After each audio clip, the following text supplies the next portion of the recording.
Good evening, everyone. Bill Snyder was looking for some answers on offense in his spring game today. However, it was the defense that really stood out, with a few bright spots from the offense as the purple team defeated the white team 23-13. Well, the Roundhouse is a difficult place to travel to, something the Salina Central girls teams know very well. The Lady Mustangs haven't won in McPherson in more than 2 decades. It's about a 600-mile drive down I-70 from Kansas City to Denver, but that didn't stop some Chiefs fans from making the trek to support their team. Well, when a team's top 3 scorers only get a combined 13 points, they could be in for a long night. That is, unless other players step up, and that's exactly what some of the Wildcats did when Marcus Foster, Shane Southwell, and Thomas Gibson's shots just didn't fall. The K-State football team called last week's last-minute loss a wake-up call, and now they have a chance to even their record against Louisiana. K-State's offense had its struggles, but when it was on, it looked pretty good. I talked with Salina South head coach Sam Sellers before kickoff, and he said beating Hutchinson last year may give his team more confidence this year, but he says it definitely doesn't guarantee them a win. Spring is here and it finally feels like it. Fans could enjoy the weather while they watched Wichita State take on the number 9 ranked Cal State Fullerton. What a beautiful day it was. Just makes you want to be outside. Cale Elam on the mound. Not the start he would want, though. One on for J.D. Davis. He blasts one through the gap and off the wall. That brings in 1 run, and the Titans go up 1-0 in the first. Before high school, Haley Turner never saw pole vaulting in her future. My friend Sienna, who told me that I should try it my freshman year, so I just gave it a shot. But now her perspective's a little different. Not only is she a varsity pole vaulter for Salina Central, the sophomore is one of the best in the state. To start as a freshman and be that good is pretty incredible. Now Turner's about my height, standing at around 5.5 feet.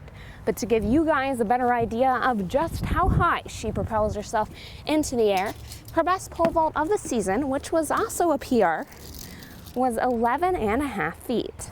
It was amazing. It was just a good time. I felt like just relaxed. It's a first here. We had a pole vaulter before her that was a state champion. That they have a lot of similarities. But even her best, I think, was 9.9 as a sophomore. So getting her to 11 feet, 11.6 is pretty incredible at this point. However, Turner is nowhere near satisfied. She's got big goals, I can tell that, and I know that this is important to her.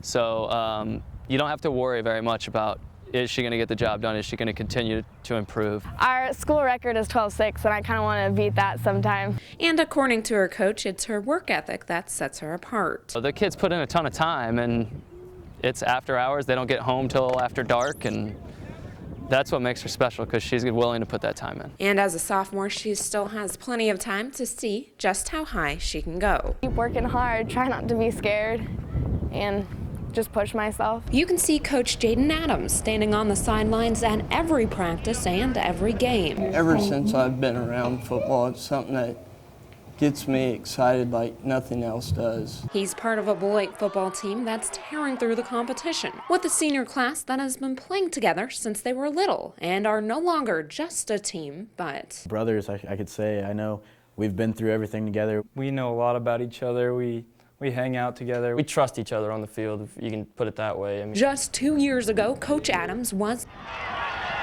number 30, sophomore star running back, averaging 200 yards a game until he collapsed shortly before halftime. It was an experience that I'd never been through in life.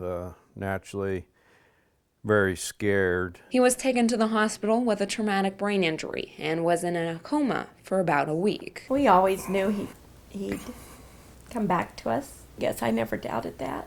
He did come back, but number 30 did not. When I started to realize I couldn't ever play football anymore, it's probably, well, for sure the toughest thing ever in my life. He wasn't ready to give up. He really seems as if he's been coaching longer than he actually has. My dad had drilled into me the win each day and make every day a great day. And now his impact is still felt in the stadium on Friday nights and every day at practice. He started it with us. It'd be wrong to have him not finish it with us too. It would not be the same for me if I could not be able to be with the team.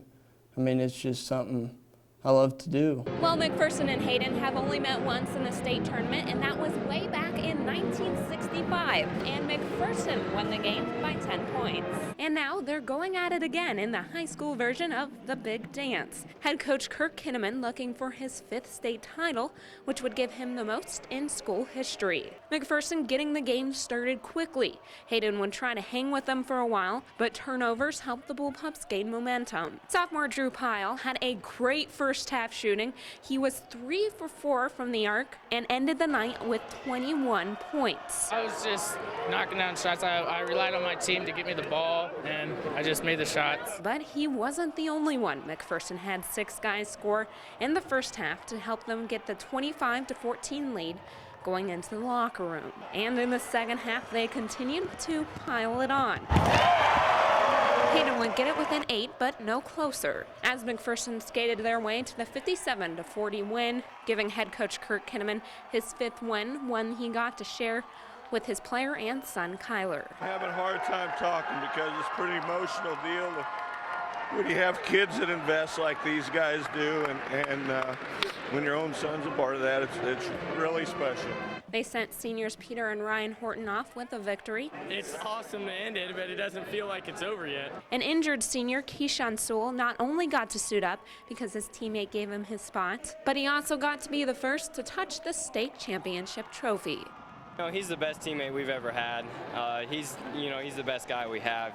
It was terrible to see him go down with that injury that ended the season. So, it was really important for us to let him suit up the last game and let him hold the trophy. Those guys, I love them. They carried me through my injury all season. I've never met a greater group of guys, and it was absolutely the best feeling I've ever had in the world. So, unbelievable.